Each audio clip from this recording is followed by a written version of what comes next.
Hey guys, welcome back to Catapult. This is Mitali, one of the legal faculties at Catapult. In today's video, we shall be discussing some of the myths that completely redirect the students into wrong direction during their CLAT preparation.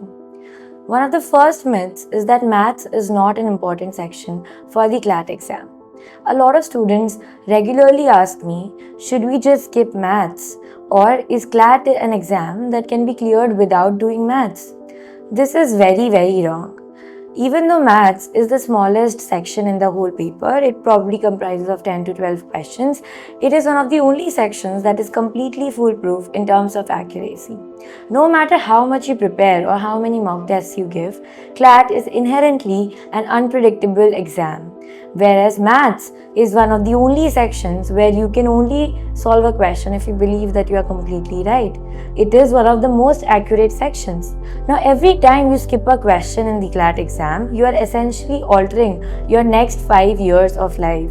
This is because, take it as a simple fact, almost 80,000 to 1 lakh students every year write the CLAT exam, whereas only 1,000 or 1,500 get into the law schools of the countries, and those are the same students who often get into the top private schools in the country. Now, every mark is supremely important. Solving maths can give you an edge over students with 6 to 7 marks in the exam. And this is a big ratio because these marks can make a whole lot of difference in terms of the college you end up going to. So do not skip maths and take it as one of the only sections that can help you give more accuracy to your scores. Now the next myth is that if you do not get into the top 5 law schools of the country or you don't get into the top 3 private law schools of the country, you are not really doing well and nothing's gonna come out of it.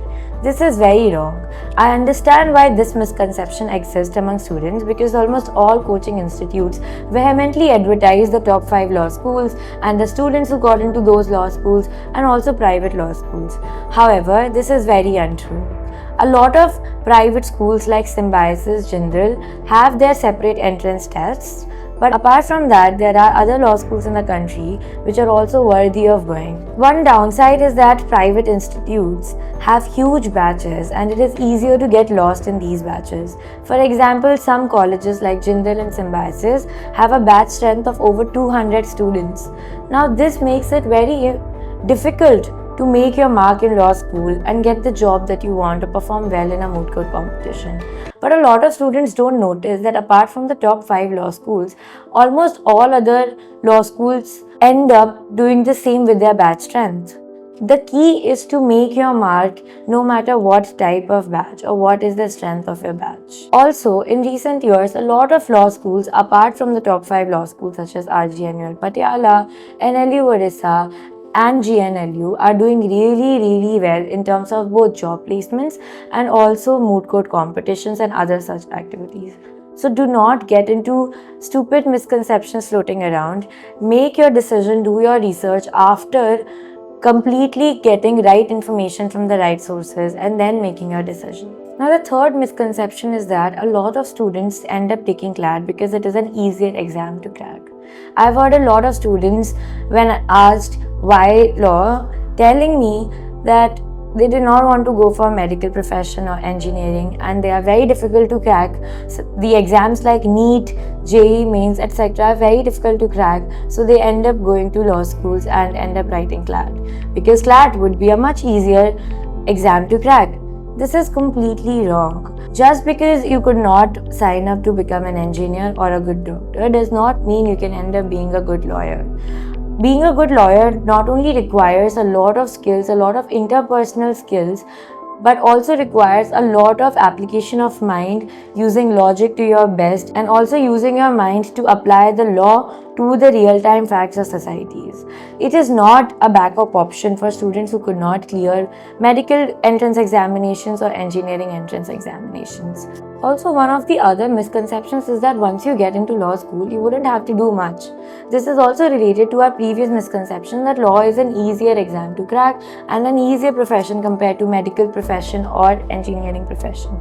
This is also completely wrong. Once you enter law school, you will see a lot of students working day and night to make their mark in the career of law. Law just like any other profession in India, because of its huge population, has a lot of students, and making a mark in any such competition driven profession is a very difficult nut to crack.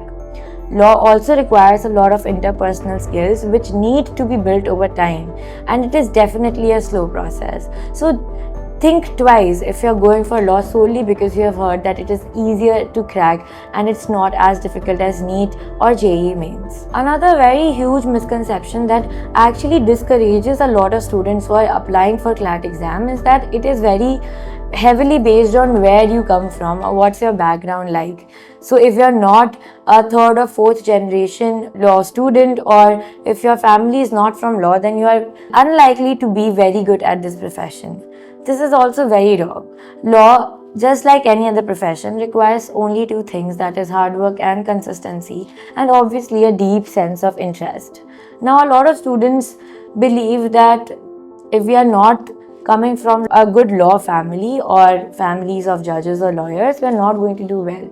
Law is also based on merit, and every activity in law school, such as researching for law reviews or researching for a moot court competition, or actually engaging into public speaking activities like ADR or moot court competitions, require a lot of skill and hard work.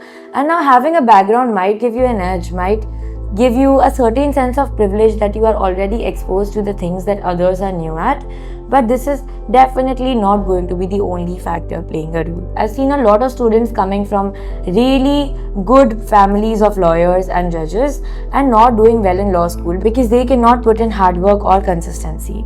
And this is exactly what you require. So if this is a factor that's discouraging you, please think twice and do your research. Now, one of the misconceptions that I've really seen floating around is that if you're not good at public speaking or debating, you cannot be a good lawyer, therefore you should not really sign up for an exam like CLAT.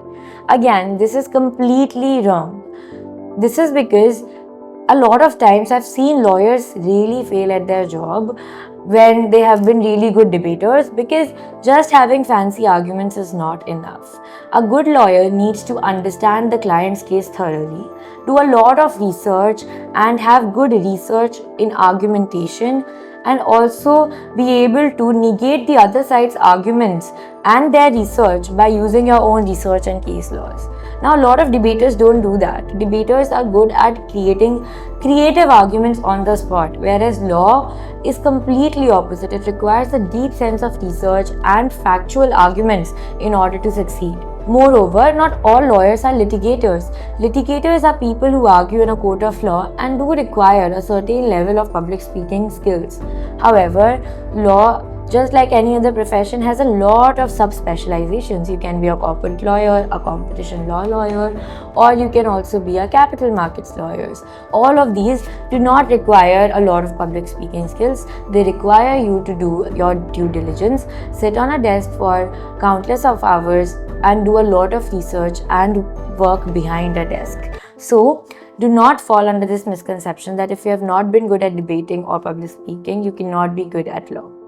That's it for today's video, guys. These are some of the misconceptions and I hope you guys don't fall into these.